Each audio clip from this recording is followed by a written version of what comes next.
मित्रांनो, आतापर्यंत आपण 2 टाईपच्या डायजेस्टिव्ह ग्लँडचा स्टडी केलेला आहे. एक म्हणजे लिव्हर आणि दुसरी डायजेस्टिव्ह ग्लँड आहे ती म्हणजे पँक्रियाज. आता जी लास्ट आपली डायजेस्टिव्ह ग्लँड आहे ती आहे सलायव्हरी ग्लँड्स. आता ह्या ज्या सलायव्हरी ग्लँड्स आहेत ह्या 3 पेअर्सच्या असतात, म्हणजे 6 सलायव्हरी ग्लँड्स आहेत.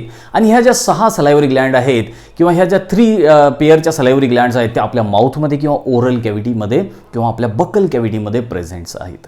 आणि या सलायव्हरी ग्लँडचं काम काय आहे तर याच्या नावातच ह्या सलायव्हरी ग्लँड ज्या आहेत ह्या सलायवा सिक्रीट करतात किंवा सलायवा किंवा आपण मराठीमध्ये त्याला लाळ असं म्हणतो, त्या लाळ तयार करायचं काम ह्या सलायव्हरी ग्लँड्स करत असतात.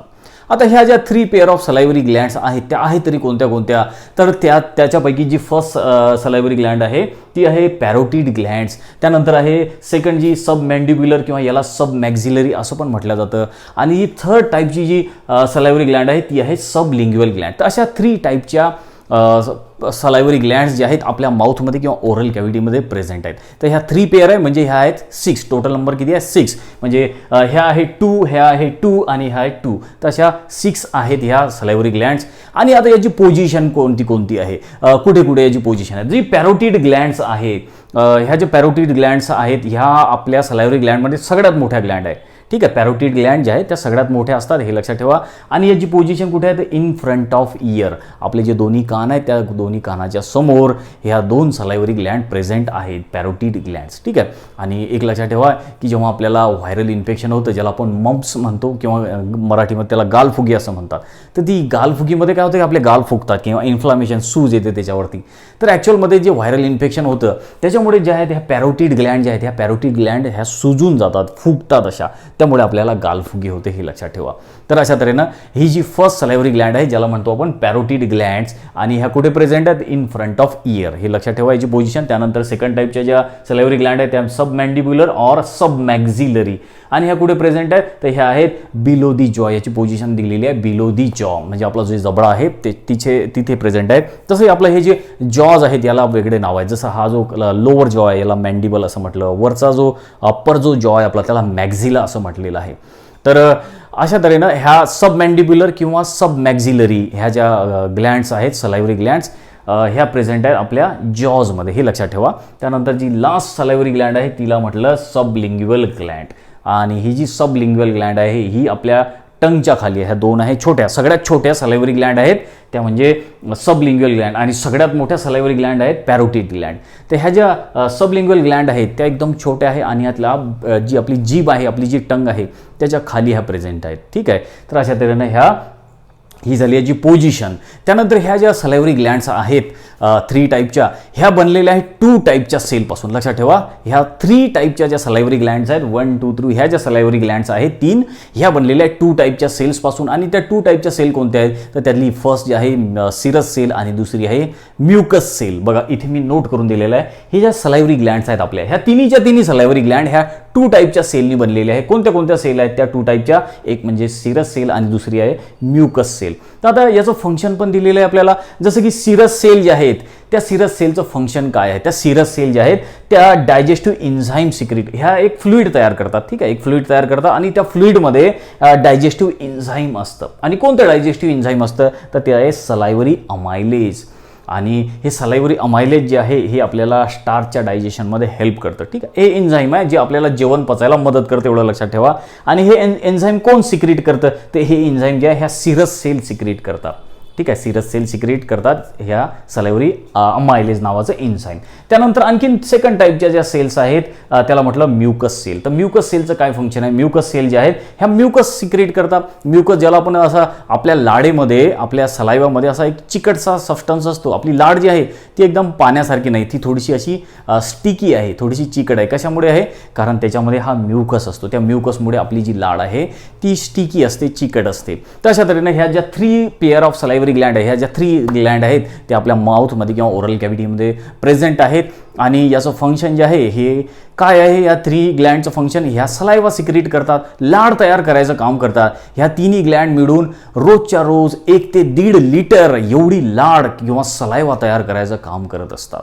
आणि आता हा जो सलायवा ह्या ग्लँड तयार करतात याच्यामध्ये काय काय याचं कंपोजिशन काय काय आहे ते पण आपण समजून घेऊ. बघा ह्या ज्या 3 पेअर सलायवरी ग्लँड्स आहेत याचं इम्पॉर्टंट फंक्शन म्हणजे त्या सलायवा सिक्रीट करतात किंवा आपण त्याला मराठीमध्ये लाड म्हणतो. तशी ही लाड जी आहे ही आपल्या माउथमध्ये तयार करायचं काम ह्या 3 पेअर ऑफ सलायवरी ग्लँड्स करत असतात. आणि ह्या रोज किती सलायवा सिक्रीट करतात तर रोज ह्या सलायवरी ग्लँड्स 1 ते 1.5 लिटर एवढा सलायवा सिक्रीट करतात. इम्पॉर्टंट आहे.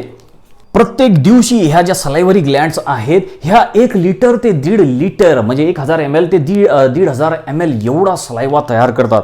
मग एवढा सगळा सलायवा आपल्या तोंडामध्ये तयार होत असतो रोजच्या रोज. आणि या सलायवामध्ये काय काय कंपोजिशन आहे ते आता समजून घेऊ. सगळ्यात आधी बघा, हा जो सलायवा आहे आपली ही जी लाळ आहे याचं नेचर कसं आहे तर सगळ्यात आधी लक्षात ठेवा, ह्या आपला सलायवा थोडासा ॲसिडिक नेचरचा आहे. त्याचा pH जो आहे 6.8 आहे. याच्यावर क्वेश्चन तुम्हाला येऊ शकतो आणि नीटमध्ये याच्यावरती क्वेश्चन पण विचारलेले पण आहेत. लक्षात ठेवा की आपल्या सलायवाचा जो pH आहे तो 6.8 आहे. म्हणजे 6.8 म्हणजे काय 7 पेक्षा थोडा कमी, म्हणजेच काय झाला तो ॲसिडिक आहे.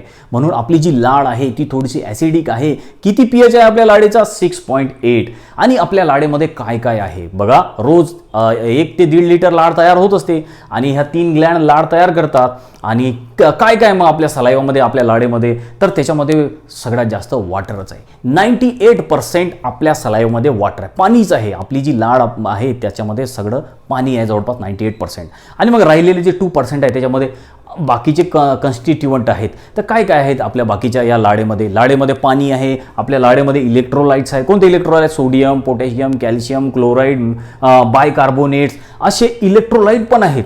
म्हणजे एवढे कामाची आपली लाड आणि आपण धरतून थुकून टाकतो एवढ्या आपल्या लाडेमध्ये इलेक्ट्रोलाइट भरपूर प्रमाणात आहेत.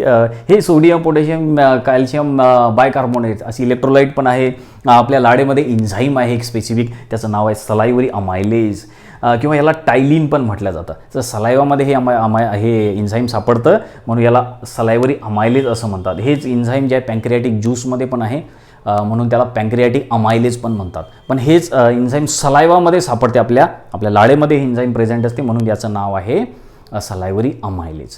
तशा तऱ्हेनं आपल्या लाडेमध्ये वॉटर आहे, इलेक्ट्रोलाइट्स आहेत, एन्झाईम आहे आणि एक आणखीन अँटीबॅक्टेरियल सबस्टन्स आहे ज्याचं नाव आहे लायसोझाईम.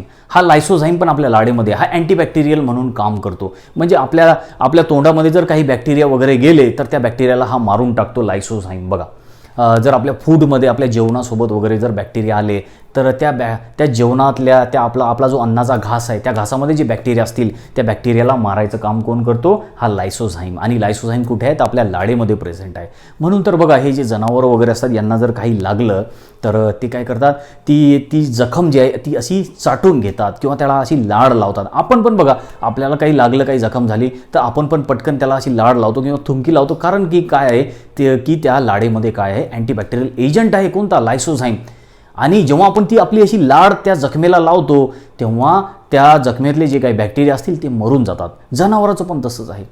जे जनावर असतात, जे ॲनिमल्स असतात, गाय, बैल, म्हैस वगैरे म्हणा, त्यांना जर जखम झाली ते जखम चाटतात. त्याच्यामधून काय होते की त्या सलायवा तो त्यांच्या जखमेवर लावला जातो आणि त्या सलायवामध्ये काय आहे अँटीबॅक्टेरियल एजंट लायसोझाईम. आणि तो लायसोझाईम काय करतो त्या बॅक्टेरियाला वगैरे मारून टाकतो. म्हणून तर बघा की जिथे जनावरं आपली जखम अशी चाटू शकत नाही, जिथे जीभ लावू शकत नाही तर तिथली जखम जी आहे ती खराब होऊन जाते. त्याच्यामध्ये कीड पण लागू शकते. पण जिथली जखम जनावरं चाटू शकतात, बैल जे असतात किंवा म्हैस जे वगैरे असते किंवा आपलं कुत्रं घरामधलं, त्याचं एक्झाम्पल बघा, त्याला ऑब्झर्व करा. त्याला जिथे जखम झाली आणि जिथे तो चाटू शकतो त्या जखमेला ती जखम बरी होते. आणि जिथं त्या जनावराला, त्या ॲनिमलला जखमेला चाटता येणार नाही ती जखम जी आहे ती मोठी होत जाते किंवा त्याच्यामध्ये कीड पण लागू शकते. म्हणजे त्याच्यामध्ये त्या ज्या हे असतात त्या अड्या वगैरे त्या पण पडू शकतात. तशा तऱ्हेनं आपला हा जो सलायवा आहे हा बनलेला आहे. म्हणजे हे सगळं सलायवाचं कंपोजिशन आहे, हे लक्षात ठेवा. हे पुढे पण आहे आपल्याला फिजिओलॉजी डायजेशनमध्ये, हे चांगल्या तऱ्हेनं लक्षात ठेवा काय काय सलायवामध्ये. तर हा झाला आपल्या आता इथे आपण पूर्णच्या पूर्ण डायजेस्टिव्ह ग्लँड कंप्लीट केलेले आहेत. लिव्हर, पँक्रियाज आणि सलायवरी ग्लँड. इथे पूर्णच्या पूर्ण डायजेस्टिव्ह सिस्टम आहे. त्या डायजेस्टिव्ह सिस्टमचा आपण कंप्लीट स्टडी केलेला आहे. आपण एलिमेंटरी कॅनलचा स्टडी केला, अन्ननलिका आणि त्याचबरोबर ज्या डायजेस्टिव्ह ग्लँड किंवा ॲक्सेसरी ग्लँड आहे त्याचा पण स्टडी केलेला आहे. आता राहिलेला पोर्शन जो आहे तो म्हणजे फिजिओलॉजी ऑफ डायजेशन. आपलं जेवण कसं पचते, आता हा नेक्स्ट पॉईंट आपण स्टडी करू. आणि तो नेक्स्ट जो टॉपिक आहे आपला तो आहे फिजिओलॉजी ऑफ डायजेशन. आतापर्यंत आपण आपल्या डायजेस्टिव्ह सिस्टमचा स्टडी केला, ईच अँड एव्हरी पार्टचा आपण स्टडी केलेला आहे डायजेस्टिव्ह सिस्टम मधल्या. आता आपण फिजिओलॉजी ऑफ डायजेशन शिकणार की आपलं हे डायजेशन होते कशा प्रकारे. आता डायजेशन म्हणजे काय, सगळ्यात सगळ्यात आधी एक लक्षात घ्या की आपलं जे कॉम्प्लेक्स फूड आहे त्या कॉम्प्लेक्स फूडला सिंपल फूडमध्ये कन्वर्ट करणे, यालाच आपण डायजेशन म्हणतो, ज्याला आपण मराठीमध्ये जेवणाचं पचन असं म्हणतो. पचन किंवा डायजेशन कधी होते आपल्याला? आपल्या फूडमध्ये जे कार्बोहायड्रेट, जे फॅट, प्रोटीन किंवा न्यूक्लिक ॲसिड असतील, हे सगळे काय आहेत? हे कॉम्प्लेक्स आहेत. यांना सगळ्यांना सिंपल फॉर्ममध्ये कन्वर्ट करणे किंवा कॉम्प्लेक्स फूडला सिंपल फूडमध्ये कन्वर्ट करणे, सिंपल फॉर्ममध्ये कन्वर्ट करणे, यालाच डायजेशन असं म्हणतात. आणि हे या फूडचं सगळं डायजेशन करायला, हे कॉम्प्लेक्स फूड सिंपल फॉर्ममध्ये आणायला आपल्याकडे काय आहे? आपल्याकडे एक डायजेस्टिव्ह सिस्टम आहे.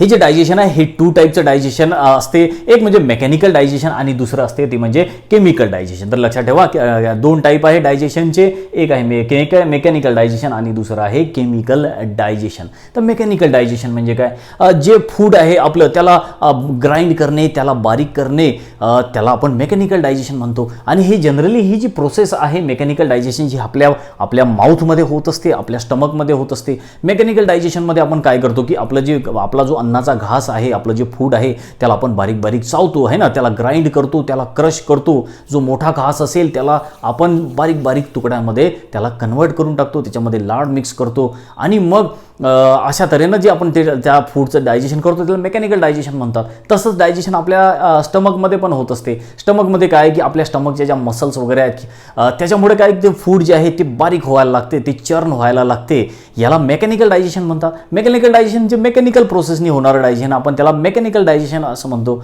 जसं की आपल्या माउथमध्ये आपल्या टीथमुळे किंवा आपल्या टंगमुळे जे डायजेशन होतं आपण त्याला मेकॅनिकल डायजेशन म्हणतो. ठीक आहे, हे एकदम सिंपल टर्म आहे. त्यानंतर बघा एक सेकंड डायजेशन आहे केमिकल डायजेशन.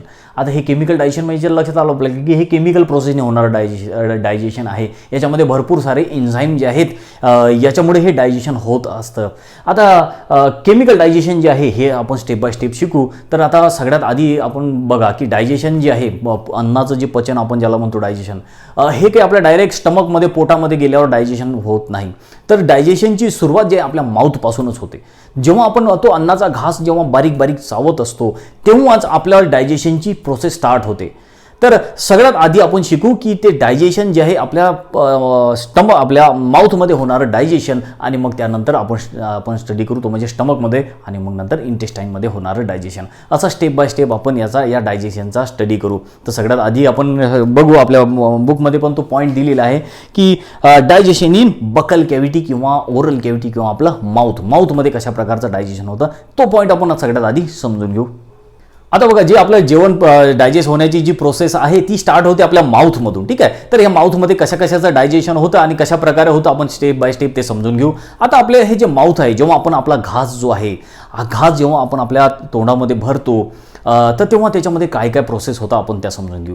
जेव्हा आपण एखादा घास आपण तोंडामध्ये भरतो तेव्हा 2 टाईपचं डायजेशन आपल्या तोंडामध्ये व्हायला लागतं. एक म्हणजे 2 टाईपचं डायजेशन म्हणजे कोणतं? एक म्हणजे मेकॅनिकल डायजेशन, दुसरं केमिकल डायजेशन. मेकॅनिकल डायजेशनमध्ये आपण काय शिकलो की मेकॅनिकल डायजेशन म्हणजे जे आपलं फूड आहे, आपला जो अन्नाचा घास आहे त्याला आपण बारीक बारीक तुकड्यांमध्ये डिवाइड करून टाकतो, त्याला क्रश करून टाकतो, याला आपण मेकॅनिकल डायजेशन म्हणतो आहे ना.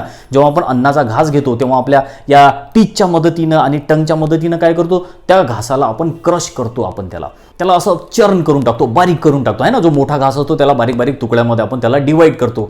यालाच काय म्हणतात? यालाच मेकॅनिकल डायजेशन असं म्हटलं जातं. आणि आपण जेव्हा तो घास चावत असतो तेव्हा त्याचबरोबर आपण त्याच्यामध्ये लाड पण आपली मिक्स करत असतो. त्या लाडेमध्ये काय आहे? त्या लाडेमध्ये भरपूर सारे एन्झाईम्स वगैरे आहेत, त्याच्यामध्ये भरपूर वॉटर आहे आणि त्या वॉटरमध्ये त्या म्युकसमुळे काय होऊन जातं, तो आपला जो घास आहे तो लुब्रिकेट होऊन जातो आहे ना, चिकट होऊन जातो आपला अन्नाचा घास त्याच्यामुळे. आणि जे आपण बारीक बारीक केलेला जो अन्नाचा घास आहे, जे अन्नाचे कण आहेत ते मग त्या आपल्या लाडेमुळे काय होऊन जातात, ते असे एकमेकाला चिपकतात है ना. मग असा अन्नाचा आपला जो असा घास तयार होऊन जातो, बोलस म्हणतो आपण त्याला. काय म्हणतो? त्याला नाव आहे बघा, बोलस. तर बोलस म्हणजे काय? तर आपण जो अन्नाचा घास घेतला त्याला बारीक बारीक चावलं आणि बारीक चावल्यानंतर त्याच्यामध्ये जी लाड मिक्स झाली त्या लाडेमुळे ते अन्नाचे कण एकमेकाला चिपकले आणि तो असा गोलगोल हे तयार झाला अन्नाचा घास, त्याला म्हटलं बोलस. आता हा बोलस जो आहे हा बारीक चावल्यानंतर आता रेडी आहे कुठे जायला, आता पुढे जायला. मग आपण काय करतो, हा अन्नाचा घास जो आहे, हा जो बोलस आहे याला गिळून टाकतो. या गिळण्याच्या प्रोसेसला स्वेलविंग म्हणतो आपण सरळ किंवा याला डेग्लुटिशन असं पण नाव आहे. डेग्लुटेशन किंवा स्वॅलोविंग असं त्याला म्हटलं जातं. तर इथे काय झालं, इथे आपल्या फूडचं मेकॅनिकल डायजेशन झालं. तर मेकॅनिकल डायजेशनमध्ये काय बघितलं आपण, आपल्या तोंडामध्ये आपण काय केलं, त्या जो फूड होतं आपलं त्याला बारीक बारीक चावलं, त्याच्यामध्ये जे आहे आपली लाड वगैरे सलायवा जो आहे तो मिक्स केला, त्याचा असा घास बनवला, ठीक आहे. आणि मग तो घास आपण पुढे गिळून टाकला, त्याला आपण डिग्लुटेशन स्वॅलोविंग म्हटलं. त्याचबरोबर हे तर मेकॅनिकल डायजेशन झालं. आता केमिकल डायजेशन पण आपल्या तोंडामध्ये होत असतं. तर कशाचं डायजेशन होत असतं, तर बघा आपला जो घास आहे अन्नाचा, त्याच्यामध्ये जो स्टार्च आहे त्या स्टार्चचं माल्टोजमध्ये कन्व्हर्जन होत असतं. आणि ह्या स्टार्चचं माल्टोजमध्ये कोण कन्व्हर्ट करते, तर आपल्या लाळेमध्ये जो एन्झाईम आहे ज्याचं नाव आहे अमायलेज, सलायवरी अमायलेज, तो सलायवरी अमायलेज काय करतो, त्या स्टार्चला माल्टोजमध्ये कन्वर्ट करत असतो. तर अशा प्रकारे आपल्या तोंडामध्ये मेकॅनिकल डायजेशन पण होतं एकाच वेळी आणि एकाच वेळी केमिकल डायजेशन पण होतं. आता असं दोन्ही प्रोसेस आपल्या तोंडामध्ये एक ॲट ए टाइम होत असतात, हे लक्षात ठेवा. काय काय झालं बघा, आता बघा आपल्या माउथमध्ये ॲट ए टाइम दोन्ही डायजेशन होत असतात. दोन्ही डायजेशन कोणते, एक म्हणजे मेकॅनिकल डायजेशन आणि दुसरं म्हणजे केमिकल डायजेशन. मेकॅनिकल डायजेशनमध्ये आपण काय केलं, आपल्या फूडला बारीक केलं, त्याला चर्न केलं, त्याला ग्राइंड केलं, म्हणजे बारीक बारीक तुकडे केले त्या फूडचे, त्याच्यामध्ये सलायवा मिक्स केला. या प्रोसेसला काय म्हटलं, याला मेकॅनिकल डायजेशन म्हणतात, आहे ना. म्हणजे डायजेशन झालं की नाही, डायजेशन म्हणजे काय, फूड पचण्याची सुरुवात, डायजेशन झालं की नाही, पण कसं झालं डायजेशन, ते मेकॅनिकल प्रोसेसनी झालं. फक्त फूड जे जाड आपले जे अन्नाचे घास होते आपण त्याला बारीक अन्नाच्या तुकड्यामध्ये कन्वर्ट केले, याला म्हटलं मेकॅनिकल डायजेशन. त्याचवेळी आपल्या माउथमध्ये केमिकल डायजेशन पण चालू असते. ते केमिकल डायजेशन म्हणजे काय, तर बघा की आपण जो अन्नाचा घास घेतो, त्या अन्नाच्या घासमध्ये आपण बऱ्याचदा काय असते, आपण कार्बोहायड्रेट खातो, म्हणजे आपण गहू, ज्वारी किंवा भात वगैरे खातो, त्याच्यामध्ये स्टार्च असतात, आहे ना, स्टार्च असतात आणि ते आपल्याला एनर्जी द्यायचं काम करतात. ते कार्बोहायड्रेट आहे, ठीक आहे. स्टार्च काय, पॉलीसॅकराइड आहे, त्याच्यापासून आपल्याला एनर्जी भेटते. हे स्टार्च कशामध्ये असतात, तर हे स्टार्च जे आहेत हे आपण गहू, ज्वारी वगैरे जे खातो किंवा भाजी भाकरी किंवा आपण राईस, तांदूळ, जे भात वगैरे खातो, त्याच्यामध्ये भरपूर साऱ्या प्रमाणात स्टार्च प्रेझेंट असतात. मग या स्टार्चला सिंपल याच्यामध्ये कन्वर्ट केलं जातं, स्टार्चचं डायजेशन केलं जातं. स्टार्चचं डायजेशन कुठे होते, आपल्या माउथपासून व्हायला लागते, लक्षात ठेवा. स्टार्चचं डायजेशन आपल्या माउथपासूनच स्टार्ट व्हायला लागते. काय होते स्टार्चचं डायजेशन, तर बघा जेव्हा आपण तो अन्नाचा घास बारीक करतो तेव्हा आपण त्याच्यामध्ये लाड मिक्स करतो, है ना. आपली जी लाड आहे, आपला सलायवा मिक्स करतो. त्या सलायवामध्ये काय, त्या सलायवामध्ये एक एन्झाईम आहे, त्या एन्झाईमचं नाव आहे सलायवरी अमायलेज किंवा यालाच टायलिन असं पण नाव आहे, मी नोट करून देतो.